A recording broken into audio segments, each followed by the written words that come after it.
ଯେଉଁ ସ୍ତ୍ରୀ ସପ୍ତାହର ଏହି ଦିନ କେଶ ଧୋଇଥାଏ ସେହି ଘରକୁ କେବେ ବି ଆସିନଥାଏ ଦାରିଦ୍ରତା। ଜାଣି ରଖନ୍ତୁ।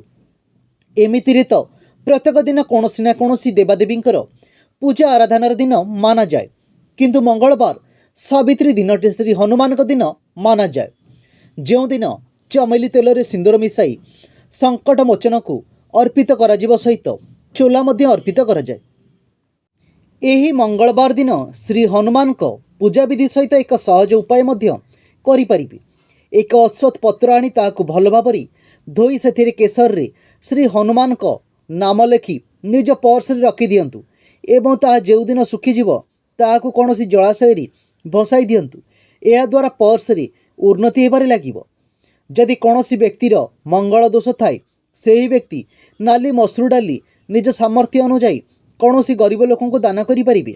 କିନ୍ତୁ ଏହି ଦିନ ମହିଳାମାନେ ନିଜର ସୌନ୍ଦର୍ଯ୍ୟ ପ୍ରସାଦ ସାମଗ୍ରୀ କିଣିବା ଆଦୌ ଉଚିତ ନୁହେଁ। ଏହାଦ୍ୱାରା ସ୍ୱାମୀ ସ୍ତ୍ରୀ ସମ୍ପର୍କରେ ମନମାଳିନ୍ୟ ସୃଷ୍ଟି ହୋଇଥାଏ ଏବଂ ସମ୍ପର୍କ ନଷ୍ଟ ହୋଇପାରେ। ମହିଳାମାନେ ସୌନ୍ଦର୍ଯ୍ୟ ପ୍ରସାଦ ସାମଗ୍ରୀ କିଣିବାକୁ ଚାହୁଁଥିଲେ ଶୁକ୍ରବାର ଦିନ କିଣିପାରିବେ।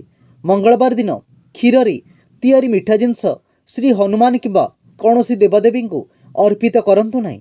ଆପଣ ଚାହିଁଲେ ବେସନ ଲଡ଼ୁ କିମ୍ବା କୌଣସି ମୋତିଚୁର ଲଡ଼ୁ ବନାଇ ଅର୍ପିତ କରିପାରିବେ, କାରଣ କ୍ଷୀରର କାରକ ଚନ୍ଦ୍ର ମଙ୍ଗଳ ସହିତ ଭଲ ପଡ଼ିନଥାଏ।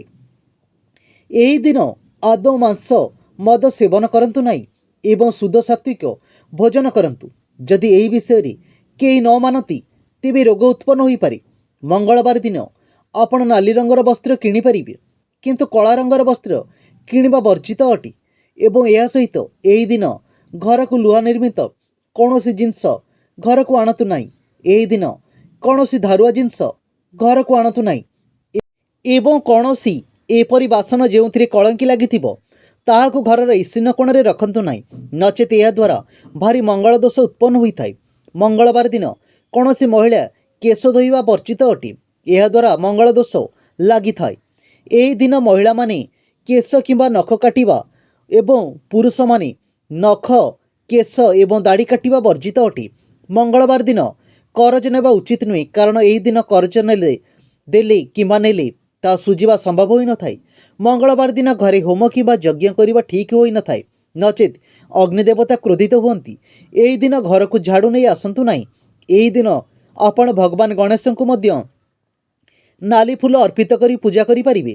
ଯେଉଁ ମହିଳା ଡିପ୍ରେସନ୍ ଦେଇ ଗତି କରୁଛନ୍ତି ସେ 5ଟି ନାଲି ଫୁଲ ଏବଂ ଗୋଟିଏ ମାଟିର ପାତ୍ର ସେଥିରେ ଗହମ ସହିତ ଫୁଲ ରଖି ଘରର ଛାତର ପୂର୍ବ କୋଣରେ ରଖି ଢାଙ୍କି ଦିଅନ୍ତୁ ଏବଂ ଆଗାମୀ ମଙ୍ଗଳବାର ପର୍ଯ୍ୟନ୍ତ ତାହାକୁ ଛୁଇଁବେ ନାହିଁ।